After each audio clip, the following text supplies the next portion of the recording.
wondering when the last time you jumped on a dog pile like that, the way you did with Chris, would have been, and just what that moment was like to let that out like that. Yeah, well, I was so happy for him. I've kind of been riding him a little bit. We needed him in there. He was spent, and he was tired, but he sucked it up, and he got out there, and he pushed himself probably further than he thought he could push himself.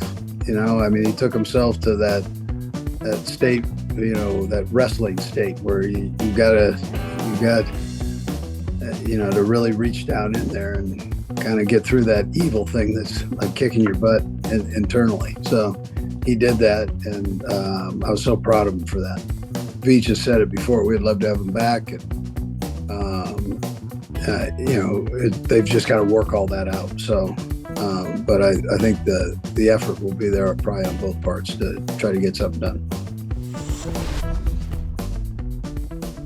Andy Reid talking about Chris Jones. First of all, there are many words that could be used to describe whatever that interaction was between Andy Reid and Chris Jones after the Super Bowl. Dog pile is not one of them. Dog pile implies more than two people. Yes. When it's two people, it's not a dog pile. No. So just point of clarification there. And secondly, what he said about Chris Jones, you know what it made me think of? It made me think of that clip from Super Bowl 34 when Dick Vermeil, the coach of the Rams, was apoplectic that Leonard Little was tapping out on that drive. Oh, right. He's like, really? Right now? Trying to force overtime. Like, what?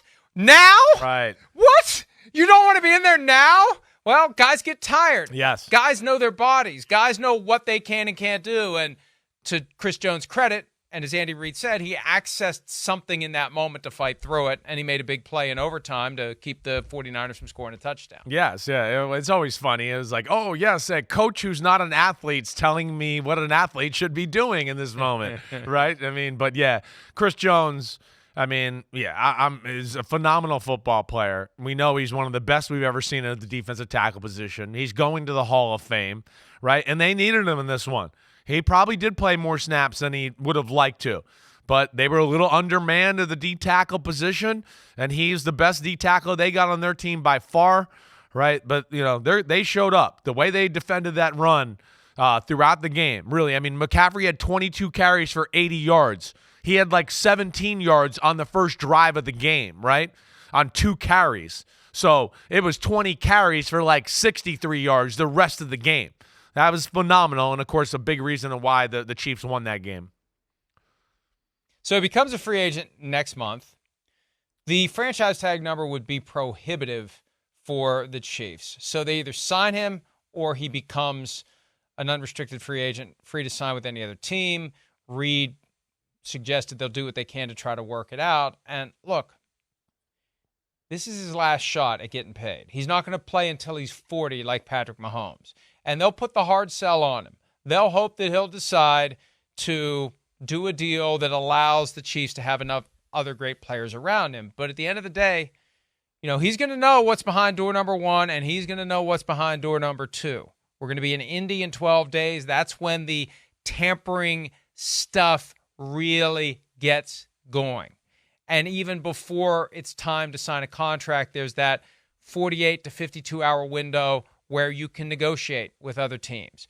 The Chiefs will have an offer on the table, and there will be other offers out there. The question is, how much more will he take from someone else? And how hard will someone else try to pry him away from the Chiefs? Yesterday, I just kind of threw that dart in the dark that Jim Harbaugh is going to try to get him. But, I mean, we've seen and heard enough from Jim Harbaugh over the years to understand his very linear approach to life.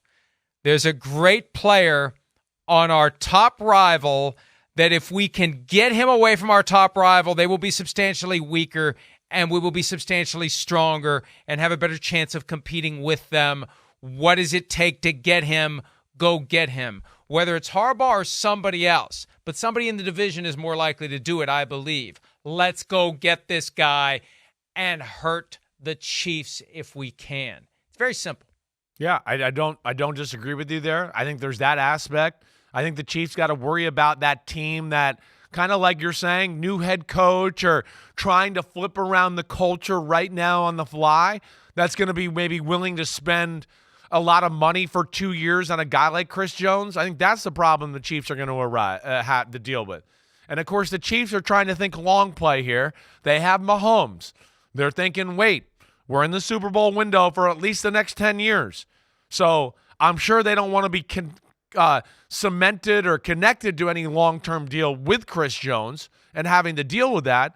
But I also think with, like, Chris Jones and the Chiefs, he's more likely to want more years and more guarantees and things like that because he's like, wait, you drafted me, I've been here, all this, like, sign me up for a little while. So I'll be interested to see where this goes. They have some tough decisions, we know. I mean, he and L'Jarius Sneed, who's one of the best corners in football, right? I don't think they're going to afford to lose both of them. They're going to hear it from their fan base. It's just which one are they going to keep? How is this going to work out? I'll be interested to see where this goes. Hi, it's Mike Florio. Thanks for watching PFT on YouTube. Hit subscribe for the latest news and analysis from Pro Football Talk.